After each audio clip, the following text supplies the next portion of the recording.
अब बनल चाहेले न जान रे पहले कहत रहले ते जान रे अब बनल चाहेले न जान रे ते तो कोइले बारे घाट मन करे मारी लात हमरा प्यार के कर जुई पचो खली लायक ते नखी मझियान के रे भोसरी लायक ते नखी मझियान के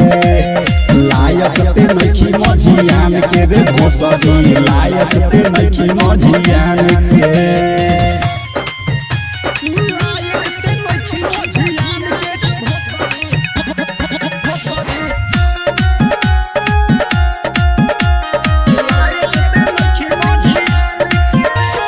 गदारी तो पड़ जाई भारी सच सच कहिले सुन हमरे ते जानो तो हो खबे रे मानो तो हो खबे हमनी के देखबे जब दमरे ते करबे गदारी तो पड़ जाई भारी सच सच कहिले सुन हमरे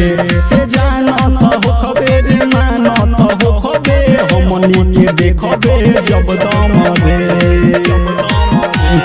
तोहरा से बानी का कमरे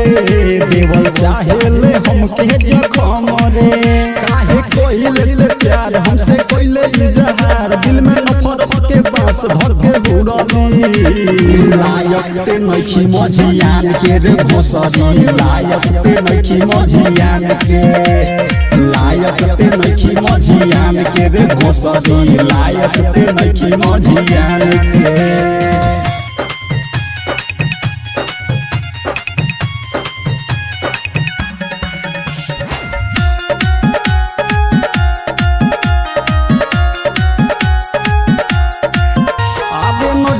नजर से खेला तू खेला रे आज हम खेलब तोर से रे सती सतेंद्र के छोड़ी के गहिले फंस गईले कौनो छी छोरो से रे नजर से खेला तू खेला रे आज हम खेलब तोर से रे सती सतेंद्र के छोड़ी के गहिले फंस गईले कौनो छी छोरो से रे बादे साचो में बेवफा सनम रे दिहले बदले में मंटू के कमरे कहे सुन सुबास धोखा देले बारे खास ते बदल गइले सुन रे छोकरी